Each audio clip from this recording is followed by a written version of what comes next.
So what drives your sharp criticism? I like disrupting things a little bit. A lot of what you write, is that not also part of the theater? Helps. What makes the industry so inauthentic? People that we look up to direct what we do don't really care what we do. People have to swallow their own morals at some point. And what would be the reason for that though?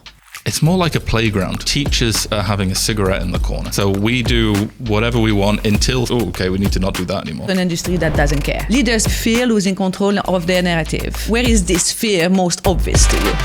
The only way we make money is...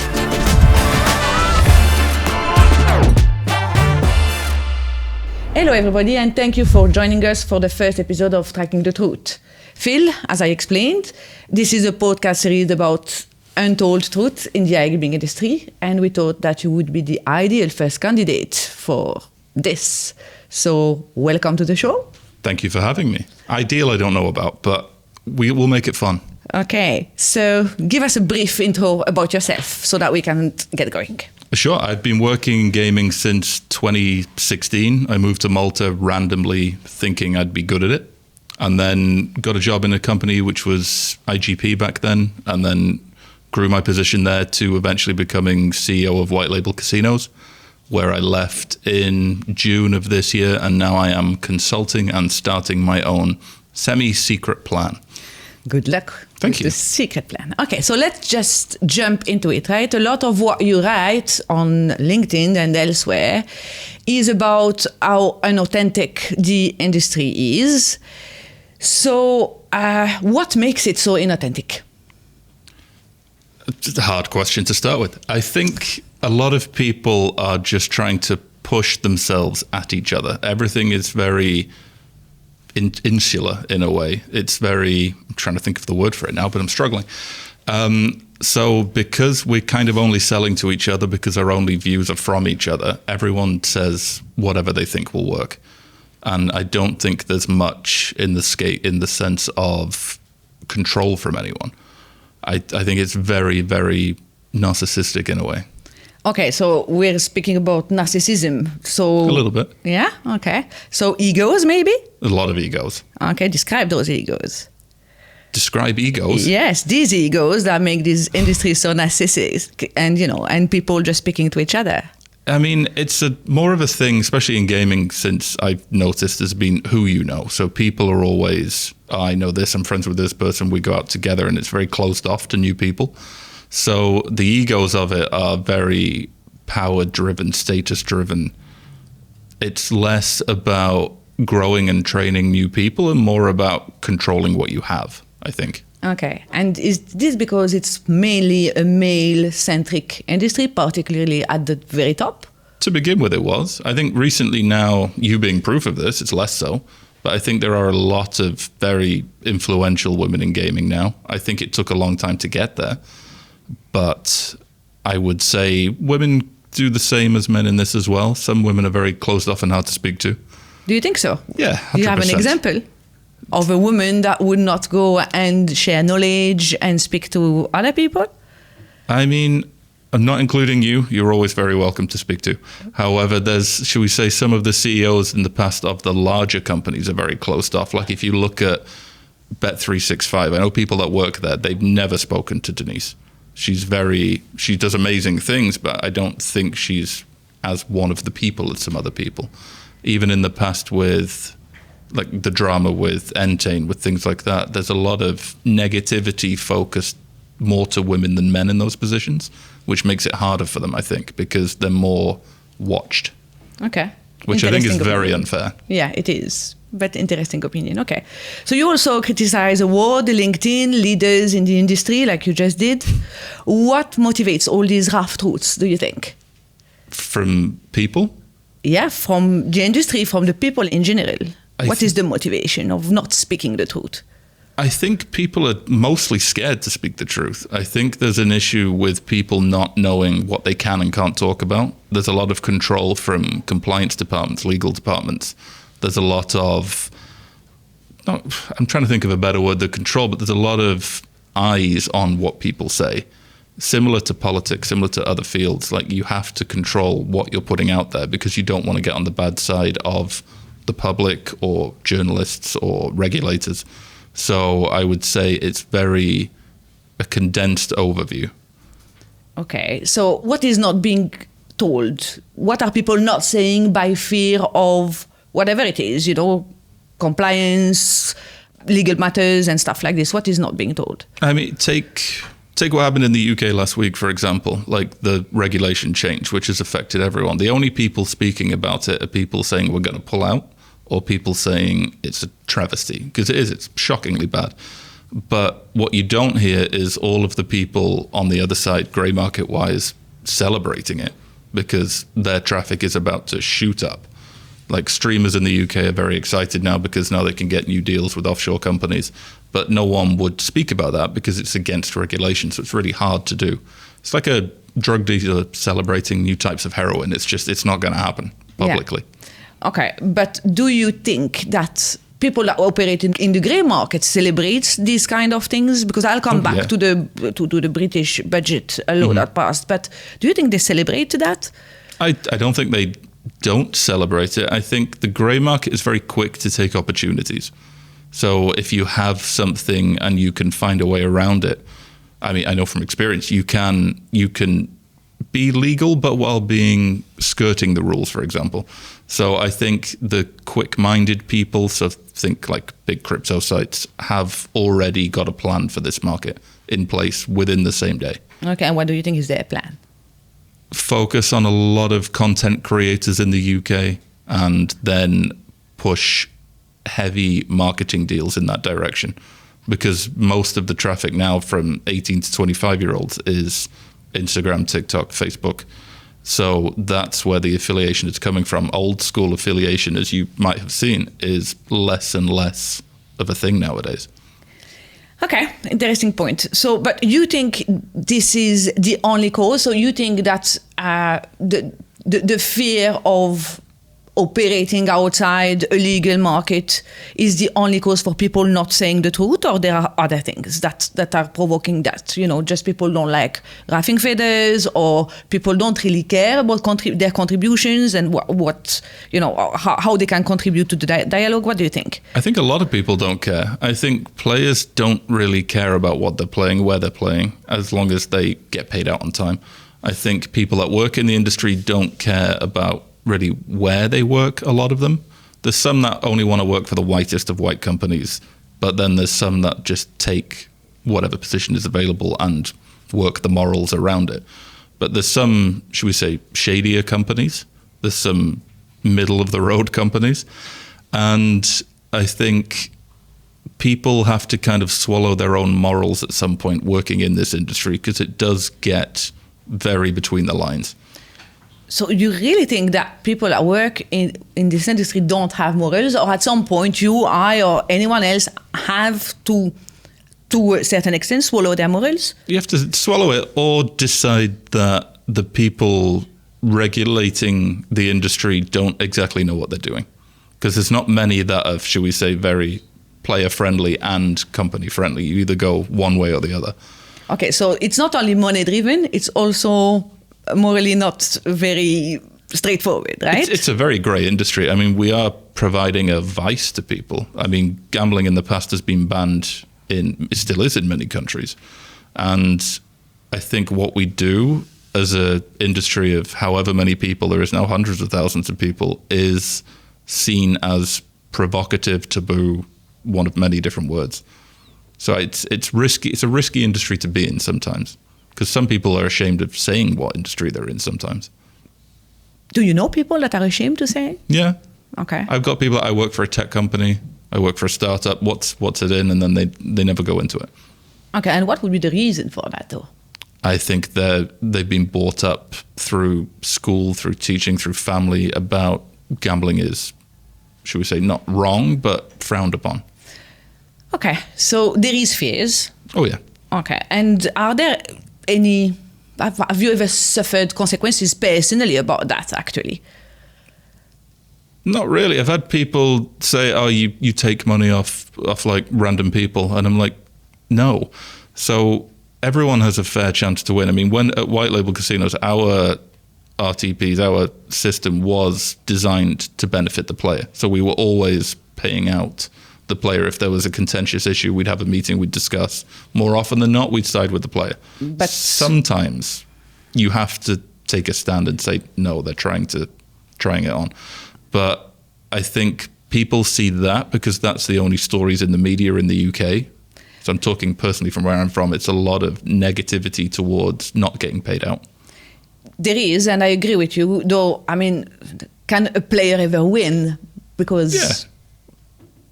Sometimes. I'd say not often. Okay. But if they know when to stop, yes, they can win. But people don't know when to stop, and that's the industry's job of keeping them coming back, I guess. Do you know when to stop if you play, ever? Sometimes.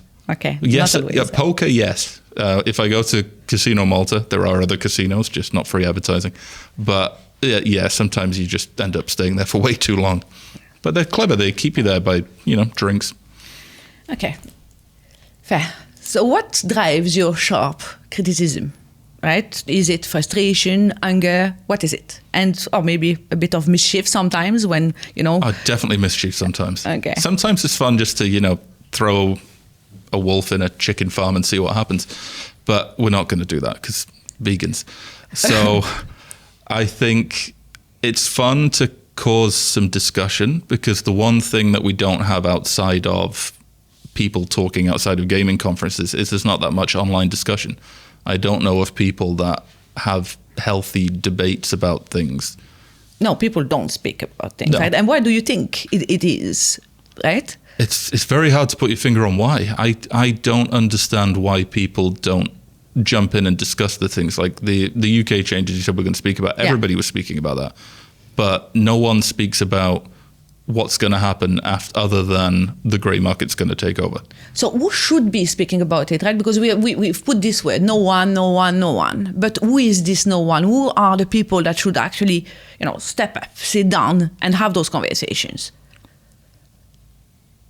Everyone. I mean, I don't see why anyone from CS agent to CEO cannot enter into some kind of discourse online without fearing for what they're going to write.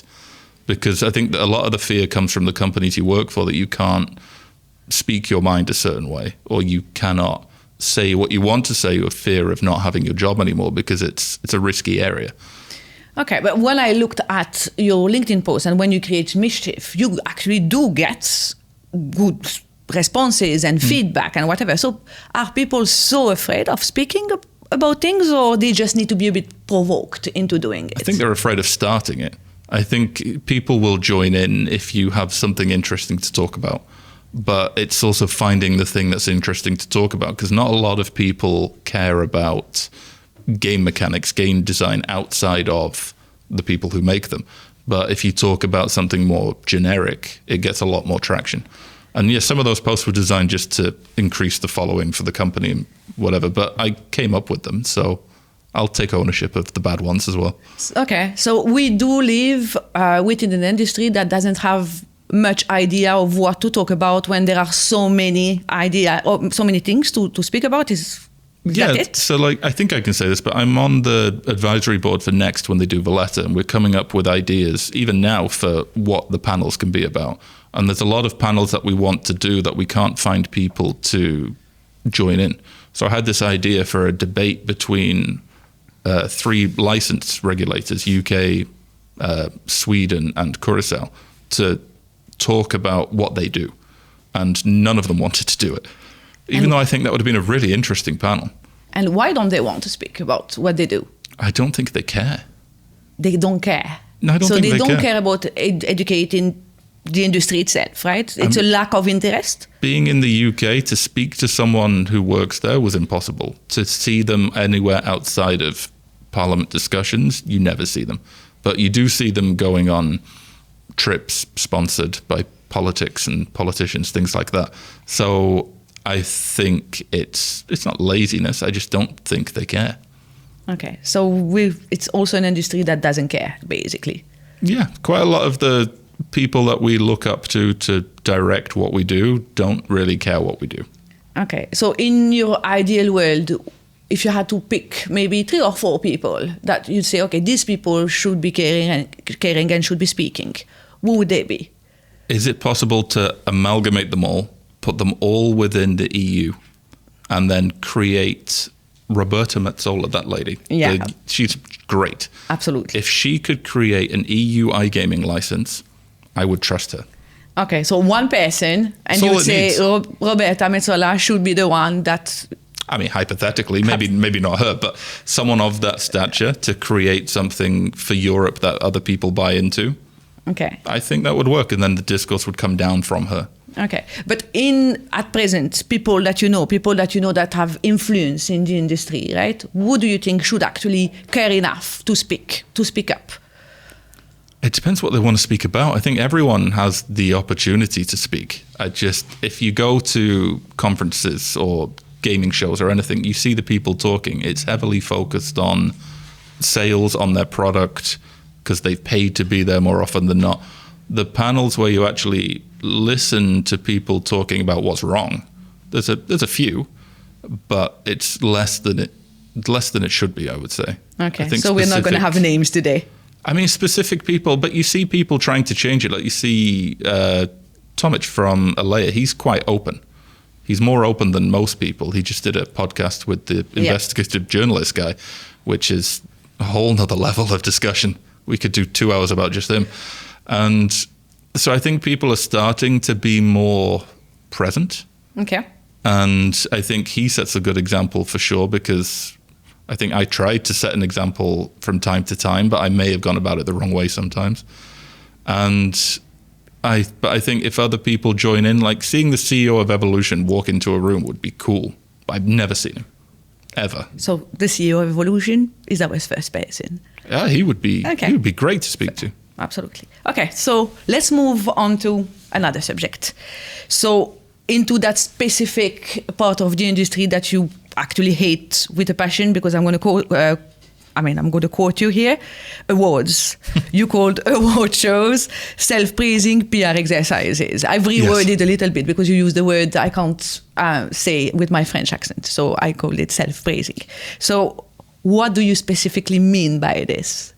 Every award is paid for in some way, outside of maybe 1 or 2. But every award is voted for by... not voted for. It's applied to by the companies who want the award. They write their own pitch, and then that's it. Nothing is checked. They just read the pitch and give it to the best pitch. Okay, so are there worse culprits than others? Oh, for sure. Okay. I mean, some literally... I had an email from the MIGEA, which I will happily say, offering me to pick my own title for 6K. So best whatever. And I'm like, okay, no. So I posted that on LinkedIn, and they were not super thrilled about it. But I will say some of their awards, they do get voted for, the standard ones. But being able to pick your own award just kind of annoyed me to my core. Okay. So for those who are unfamiliar, right? How does the system work? So you explained a little bit, but let's go a bit more in depth about that. So you self-nominate yourself, and then what happens? Yeah, so let's take SBC Lisbon, because we actually did this to see what would happen. Okay. So we got the email from SBC that the awards would be there, where it was, the date, and how much tables were, etc. So we booked a table because it was a fun night out. We wanted to see what $7,000 would get us. Not a lot. The food was terrible. So as a French person, you would have left. And we get sent a form with 3 questions, 800 word max. So my head of marketing at the time wrote something. I added some tweaks, and then we sent it off, and immediately we were shortlisted, and we thought, okay, shortlisted's fine. We thought like 3 people, we'd pick one, like the next awards for Idol. But no, there was 9 companies shortlisted, and I checked, and it turned out they had 9 submissions. So if you submit, you're shortlisted. That's based on that one award. And they had a silver award and a gold award, and then I tried to find out who the judges were. So I spoke to one of them, and he said, no, we get the proposals, we read them, and then we pick off the proposals. So I was like, how can you possibly know if what anyone's written is true? And how can you possibly know like what service they provide, what kind of way they provide it, what their client care is like? Like you guys, for example, if you're against other affiliate companies, no one would know the difference unless you write it. But I can say from working with you in the past, it's super helpful. Like your team is 24/7, other teams not so much. So I would vote for you. But if they wrote something better, I wouldn't know that. So it just seems lazy judging. Okay, so you mentioned that. So you said, okay, we didn't get much. So what you got, what you didn't, and what you expected, right? I mean, we got a table with some food and an occasional waiter. Okay, we were lucky you had an occasional waiter. Occasional. I mean, he came twice, and then the second time forgot to bring the drinks that we ordered, and that was it. Okay. I mean, the event was okay. It was in a nice building.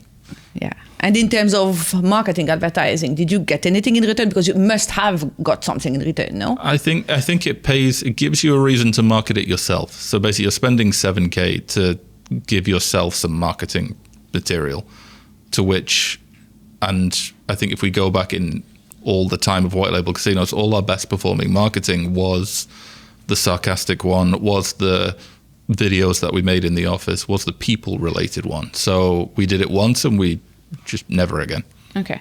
But isn't it the risk? So when people just, go to these awards and pay for a table or pay for whatever, if you actually, I mean, given that everybody's saying the same thing, right? It's a charade, it's all, award paid for, sponsored for. Isn't it a risk that actually being there is more damaging than not being there, or not being there is more damaging than being there? I think not being there is probably more damaging, because if you look at the people there, the winners and the people with the big marketing pushes around it, it's mostly the big names in gaming for each different award.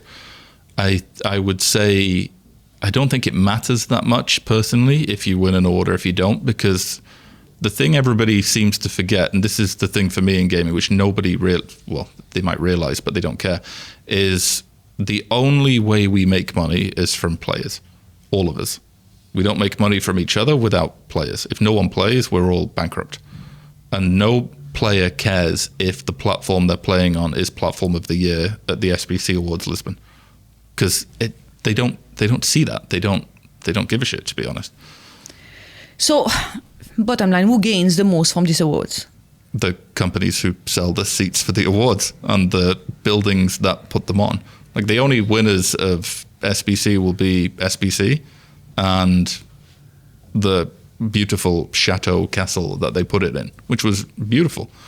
But I would say the only outlier to this is probably the iGaming Idol Awards, which aren't as contentious, should we say.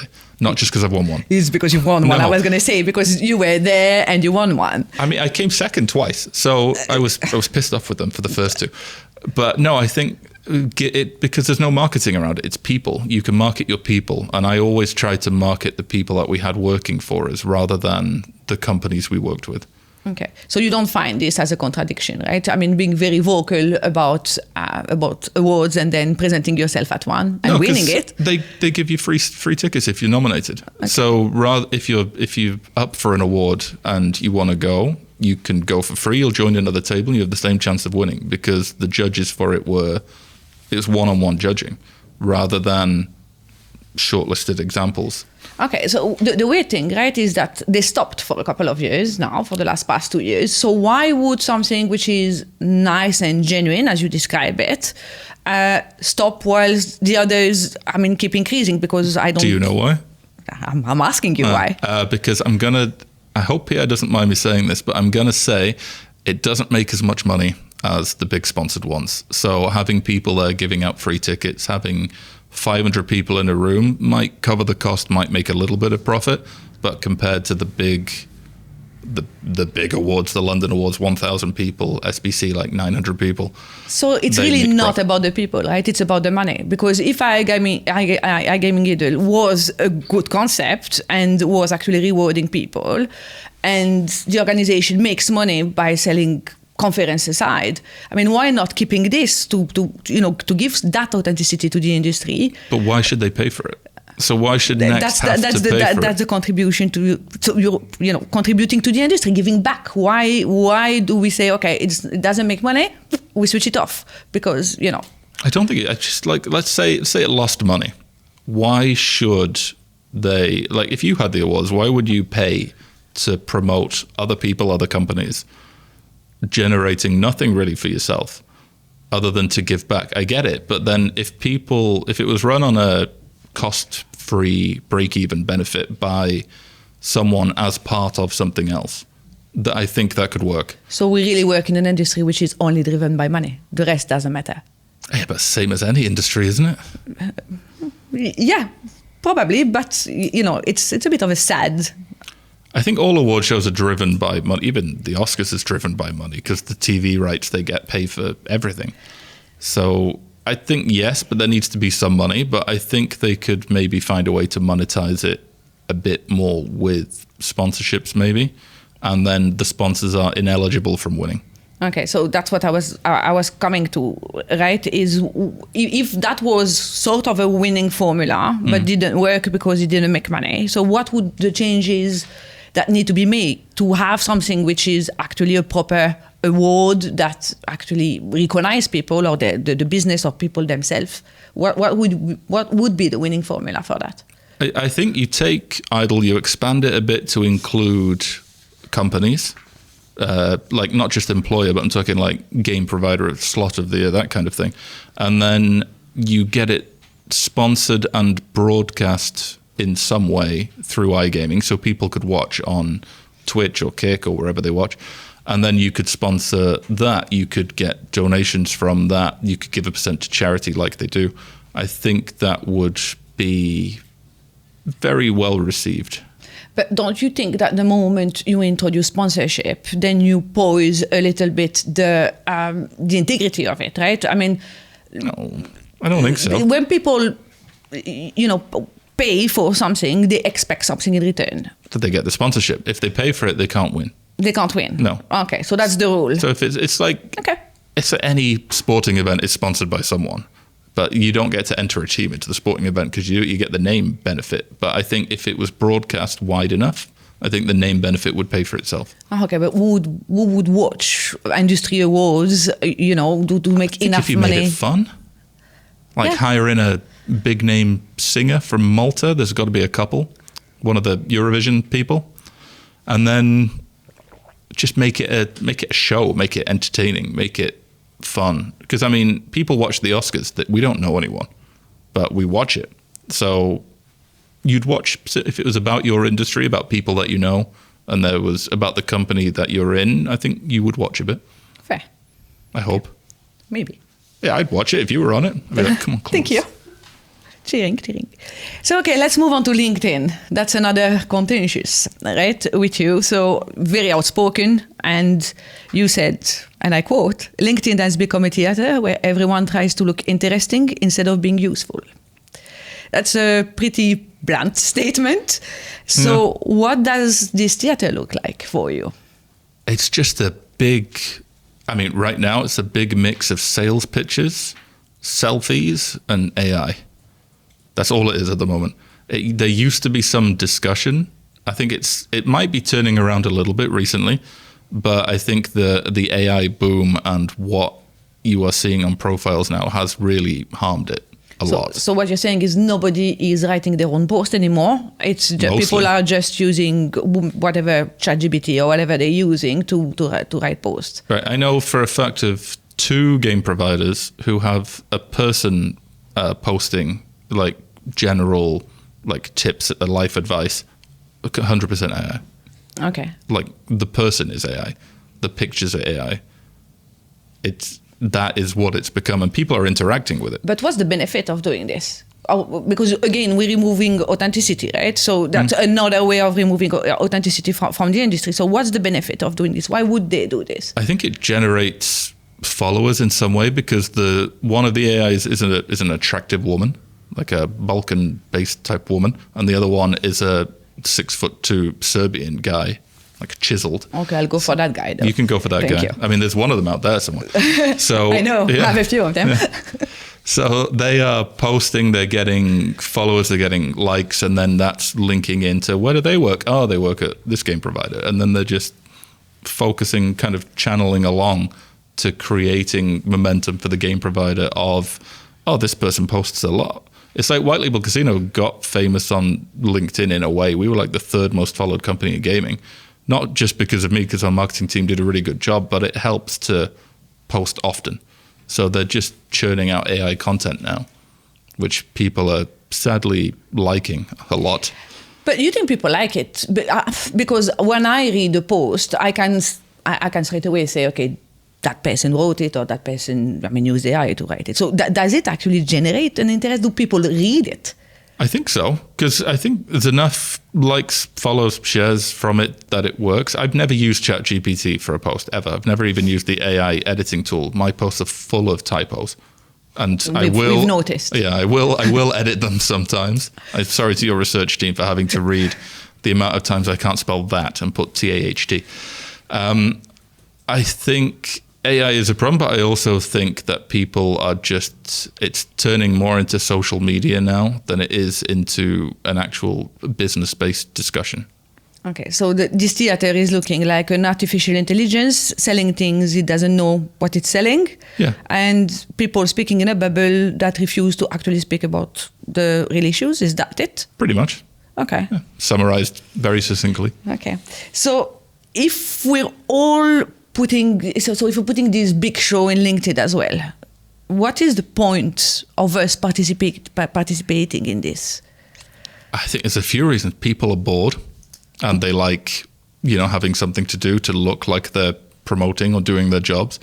It gives marketing teams something to do as well, because there's not really that many places you can market your company. I mean, not your company, but a gaming company. You only really have LinkedIn as a networking site. So everything is focused on that. So you have to use it, but at the same time, you have to try and be different from the generic stuff everybody puts out, or now the AI content that everybody puts out. But how can you be different? Swear helps. Okay, fair. Yeah. You do that sometimes, and we mischievous. Like it. Yes, that was working. Yeah. Again, the way I tried to work with my team was focus on the people at the company, not the company. So there's a lot of people involved. I know you do a similar type of approach. So there's a lot of very, very generic game releases and things like that get posted. But the industry has kind of gone that way in recent times. It's a lot more hands-off than it used to be, I think. So we play pretend at the awards, we play pretend on LinkedIn. Yeah. You think there is a cognitive dissonance epidemic in the industry? It's just... we're pretending, it's... I think I would say that phrase would be a bit too far for what it is. Okay. I think it's more like a playground, but the teachers are having a cigarette in the corner. Okay. So we do whatever we want until someone gets arrested, like crisis in France, and then everyone's like, oh, okay, we need to not do that anymore. So then we'll push the other boundaries as far as we can until someone else gets kicked. That's kind of the policy that seems to happen. Do you really think that the arrest of Crisis, of the Crisis guy, I forgot what his name is, will stop people actually operating on the French market, on the black market? I think it will stop French people operating in France, but I don't think it will stop crypto people in Australia or other countries from operating in France. Okay.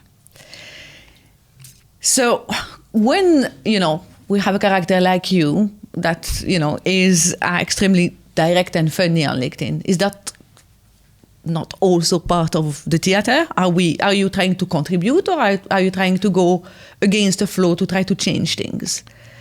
I like disrupting things a little bit for personal enjoyment. However, I think if you've read, because I think you said you went through my posts, some of them we did, quite a few. Some of them are to try and have conversations about something that's going on. Some of them are for amusement. I try and mix it up a bit. But also, I wanted to try and be someone who, because I didn't feel like a CEO. Like I didn't act like a CEO, I don't think. I was quite, like if I was in the office, I would spend more of my time with junior people or new starters to try and teach them rather than the C-level team who know what they're doing. Well, I hope they know what they're doing. So maybe they didn't. So I'm joking. So I tried to be more personable that people can speak to, because I didn't like looking at other companies and not knowing who was making the decisions. So you look at the big companies in gaming, you don't know the people. Like I could not point out of a crowd the CEO of 9 of the 10 biggest iGaming companies. Yeah. But I could do one. Okay, so we're moving on to leadership here, right? Oh, okay. Okay. And you say, and I quote, leaders pretend to be strong, but most of them fear losing control of their narrative. So where is this fear most obvious to you? I don't remember saying that. Well, you did. There's so many things I've said. Losing control. I think now with not the industry that we're in, but with different types of companies, there's recently a lot more smaller startup companies, a lot more one person who's never run a company, who's got this idea. They've got some money from somewhere. Then they have to hire people, but the turnover's crazy. So I think they're focused a lot more on what people think of them than what they do in their daily life, if that makes sense. Okay, so it's a culture of personality. So it's growing your brand, your own image rather than growing. Yeah. Okay, why is that? That's a really hard question to answer. I mean, I can only really answer from personal experience, but I didn't really see it that way. Like, I don't see titles as that important in a workspace. Like, if we're having a meeting, I hate meetings, by the way, so I never do meetings. But if we're having a meeting, everyone's equal for 30 minutes and then we leave. I don't see that as a modern day approach, because everybody wants to be seen to be bigger, better, richer, driving a better car, whatever. So I think that moves over into the leadership style as, listen to me, I know what I'm doing. Okay. So where does the fear come from as a leader? And how do you deal with it? I feared things daily. Like everything. Like things, because the thing people don't speak about is you're responsible for the livelihood of, well, in my case, 179 people. Like if I mess up what we're doing, it's my fault. And then 179 people need to go and get jobs elsewhere. So the pressure of that is high, especially in something as fast moving as iGaming, because it used to be quite proactive, like what can we do, where can we go? And now it's very reactive. Like this has changed, we need to adapt, we need to adjust. So I think the pressures of it lead to the fear of making mistakes, lead to the fear of saying something online that can cost you your job, for example. I think that's happened. And do you have examples? What, of people losing their job for posting online? Not in gaming. In politics, yes, but I think they're kind of similar. But I would say that's why, again, moving back to the past, that's why people aren't posting that much, because there is a fear there. It might not lead to something, but everybody's scared of it. That's why so many faceless CEOs exist. Okay. So do you think, so yes or no answer, do you think that there are leaders that are actually willing to be honest? Yes. Okay, one name. Me? No. Easy. Leaders that are... One name of someone that's honest. I mean, we mentioned it before, but I think Alex Tomic is very open and honest about what he does. I mean, just using him, only because I met him a couple of months ago, I would say he's pretty honest. There's okay. One. Yeah. I could think of more if you give me more time. We didn't prepare for this, so I don't know. You're quite honest? There's one? I think I am, yes. I think, yeah? Yes. Especially with your endeavors on the side of work. So with everything that's happened, not in your life, but to people that you know, I think you're very open and upfront with that. So there are leaders that are still willing to be honest. There's some. Some, not many. I could name one, but we could name 50 that aren't, that don't say anything. So fair. There's a couple. Okay. So the stakes. What is the risk of what do we risk losing if nothing changes? If this industry is going to stay statu quo and nothing happens? I don't think we lose anything. I think we stay the same, and I think that might be worse. Because the only way to grow the industry is for it to become more transparent. Because you look at all industries around the world throughout time, everything becomes slowly more transparent as to the companies, the finances, being publicly owned, etc. So I think for us to reach that level, we have to be more transparent with people.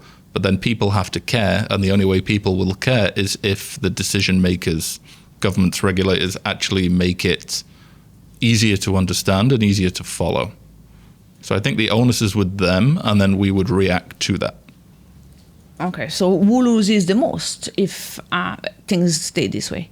The people who play on websites that are not trusted and or suited to their potential safety. People that abuse players, I'll say that. Names of those I don't. I mean, there's hundreds, but there's websites offshore, unlicensed. All the people that go play in those places that get screwed out of their money. Even like 2008 in the poker UAGA, that cost players like millions, 40 odd million, because of corrupt site ownership, because the regulation was poor. So I think if they fix that, which they have done now, but now we have a new problem, which is sweepstakes. So it needs a global effort, in my opinion. And will there be a global effort, in your opinion? No. Because everyone wants tax money. That's the only, like the UK just doubled. I was coming to that, right? So with that tax increase, do you think it could have been avoided if the reputation of the industry was different? A bit. I think there would have been more discussions if the reputation of the industry was different. So you think it happened because there is no discussions between politicians and the gaming lobby? I think there are some, but I think that that's only a subset of people. I don't think the general industry they have any real connection to. I think they have a group of 6 or 7 people. I think I know one. I think Helen Walton is on there. Yeah. And she's very clever. But I think that is she able to convince a government with just a group of 6 people to not do something? No offense to Helen, I don't think she is, because I don't think anybody is. I think the only way they get around this is from massive demand, because governments only really cave if enough people will stop voting for them. And you think other legislation will follow suit? Oh yeah. I think the only way this really gets easy for everyone to work together and be transparent is with the EU, the world's never going to work together because religion, wars, everything. But I think the EU as an entity can. So I'm hoping that one day they do. Okay. That's but the dream. In the meantime, we have to clean up the reputation. Yes. And we have to be more honest, more authentic, and accept those discussions. It's good, but then you also have to take the risk of what being honest and authentic will get you. So, like, I've been criticized a lot for doing it, but I'm lucky in that I don't really care. So, but if it affects people's jobs, if it affects their, like, going to prison, then I think people are going to be very not coming out anytime soon. Yeah. But what would the industry gain if we had those more honest conversations, right? I think you gain the trust of the public and more of an understanding, because I think the amount of people that, like, I don't bet on this site, it's rigged, I don't do this because, like, I don't trust it. I think being able to see and being able to have something like even provably fair games on crypto sites, it's a good thing. But I think that the general public don't see it as a good thing because they don't know it and they don't trust it. Whereas actually, I would say nowadays, crypto casinos, especially the bigger ones, are doing more for player protection than even some regulated sites. Okay. So what do we keep? What is the good that we keep in the industry so that, we give some hope here in this discussion? There must be one good thing that we need to keep there. I think we're very advanced for making positive changes. I think that we have come a long way in tools and devices to protect players. I think there's a lot of companies out there doing good things. I think game design and gameplay and longevity has come a long way. And now I think we've turned a corner into where it kind of hit a plateau. There's nowhere really on top we can go. Like, you can't make that many slots that much better. But everyone's now trying to get into skill-based gaming or weird variants of games which just won't work. So now we're going to see it go the other way.